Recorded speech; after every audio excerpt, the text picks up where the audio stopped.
নোংরা আতুর ঘর, গুন্ডাদের আতুর ঘর, ক্রিমিনাল তৈরি করার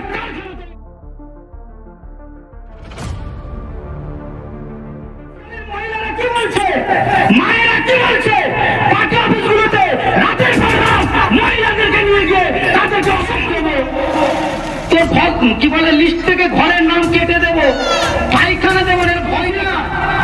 তুই নেতাকে শুনিয়ে দিবি, তোমার নেতা সুদখোর, হারামখোর, ক্রিমিনাল, আমার নেতা নওশাদ সিদ্দিকী ছাল ছাড়িয়ে দেবো। আইএসএফ এর পক্ষ থেকে আজকে আমাদের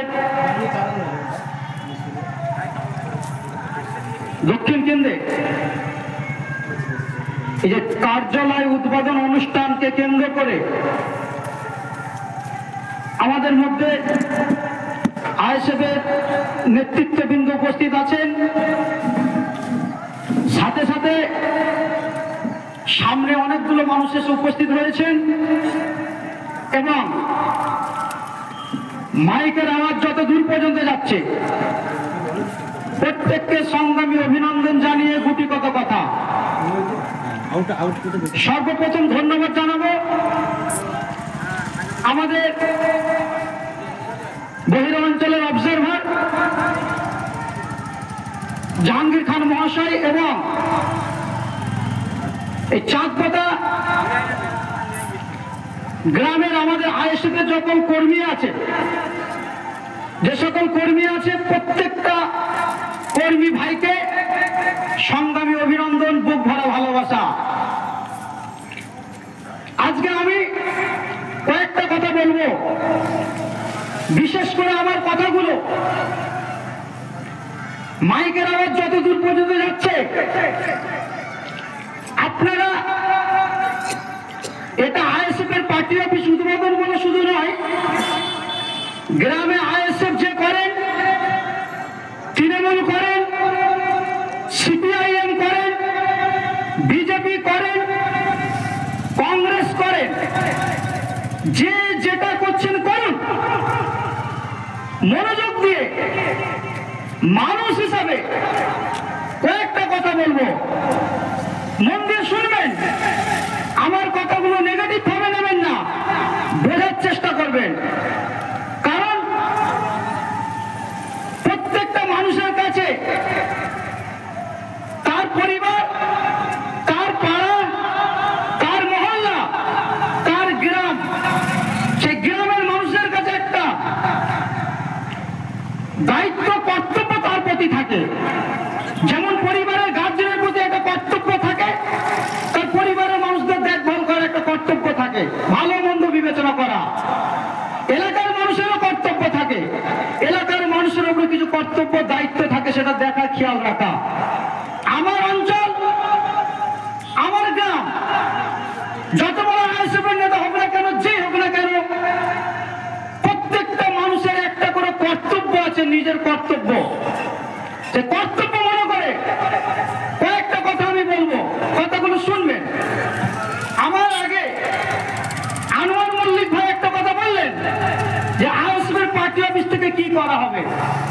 কারণ টিভি খুললে দেখা যাচ্ছে, নেট খুললে দেখা যাচ্ছে, সোশ্যাল মিডিয়ার যুগ, ইন্টারনেটের যুগ, খবরে আমরা সকলে দেখতে পাচ্ছি বর্তমান তৃণমূল সরকারের প্রত্যেকটা পার্টি অফিস নোংরা আতুর ঘর, গুন্ডাদের আতুর ঘর, ক্রিমিনাল তৈরি করার কারখানা তৈরি হয়ে গেছে। ঠিক না বেটি? কথা বলতে হবে, এটা আমি বলছি না। সন্দেশখালীর দিকে দেখুন কার্যালয়গুলো কি জন্য করা হয়েছে। এই পার্টি অফিস থেকে কি হবে? পার্টি অফিস থেকে এটাই হবে, গ্রামের মানুষ যাতে শান্তিতে বসবাস করার জন্য, যেখানে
দেওয়ার জন্য একটা চেষ্টা চালাচ্ছিল।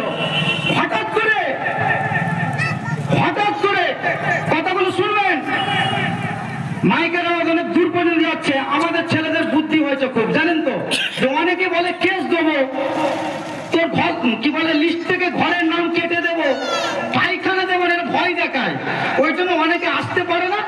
কিন্তু মানুষের মনে মনে আইএসএফ ঢুকে গেছে, ঠিক না বেঠে? মন থেকে আইএসএফকে সরাতে পারে না। চায়ের দোকানে, পুকুর পাড়ে, রাস্তার ধারে বসে বসে আইএসএফ এর ছেলেরা কি বলছে, নওশাদ সিদ্দিকী কি বলছে সেটা কিন্তু শোনে। ঠিক বলছি না ভুল বলছি? গতকালকে রাত 11টার সময় আমার কাছে একটা ফোন গেল যে ভাই আমাদের এখানে একটা নেতা আছে, দুটো নেতা, একটা চাঁদ পোতার নেতা আর একটা স্কুল তালার নেতা। কি হয়েছে? নেতা তো থাকতেই পারে, সহজ ব্যাপার, কারণ পার্টি থাকলে নেতা থাকবে, যে তার পার্সোনাল ব্যাপার থাকবে। নেতাগুলো ভয় দেখাচ্ছে। কি ভয়? মিটিং করেছে। কি মিটিং হয়েছে আমি এগুলো গুরুত্ব দিন, আমি রাগারাগি করে বাদ দে ওসব কথা। তারপরও আপনাদেরকে সজাগ করছি। কেন এই কথাটা বলছি? মুরব্বীরা বিশেষ করে শুনবেন। তাই তোমরা এখান থেকে সরে যাবে। কেন এই কথাগুলো বলছি? মুরব্বীদেরকে ভাবতে বলছি আমি। কোন সমাজে আপনি আছেন? এই পার্টি অফিসটা যে কাজটা আজকে হচ্ছে, এখানে কি জোয়ার আসর বসানো হয়েছে? মদের দোকান তৈরি হয়েছে? তা তো হয়নি। তারপরে বাধা কেন?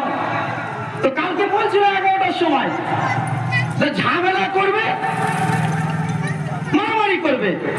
আমি ওদেরকে বলেছিলাম তুই নেতাকে শুনিয়ে দিবি, তোমার নেতা সুদখোর, হারামখোর, ক্রিমিনাল, আমার নেতা নওশাদ সিদ্দিকী ছাল ছাড়িয়ে দেবো, ছাল ছাড়িয়ে দেবো। মানুষকে যদি কষ্ট দাও, সংবিধান বিরোধী যদি কাজ করো, আইন দেখিয়ে যদি কাজ করো, 5 টাকার পেনের খোঁজা এমন দেবো তোমার বাপ চাচারা সাইজ হয়ে গেছে, তুমিও সাইজ হয়ে যাবে। ঠিক বলছি না বলছি? তবে আমরা মারামারি করবো না, খুনাখুনি করবো না, গুন্ডামি করবো না, মাতাল তৈরি করবো না, মা বোনদের ইজ্জত নিয়ে খেলবো না।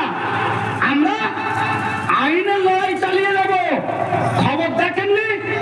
1 মাস, 2 মাস, 3 মাস, 4 মাস আগে থেকে নওশাদ সিদ্দিকী বলছিল আইনের হাত অনেক লম্বা, 5 টাকার পেনের খোঁচা। নওশাদ ভাই বলেননি?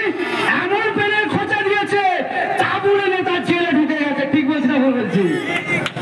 সেই জন্য আমি বলেছিলাম চুপ করে তোমরা থাকো, একদম ঘাবড়াবে না। যদি অন্যায় কাজ করে থাকো, এখনো মাইকের মাধ্যমে বলছি, আইএসএফ এর ছেলেরা হোক, যেই হোক, যদি অন্যায় কাজ করে থাকো, সংবিধান কাজ করো, মানব বিরোধী কাজ করো, তাহলে কিন্তু জেল খাটতে হবে। আমরা কিছু করতে পারবো না। আমি হবো, তুমি হবে, তাই তো?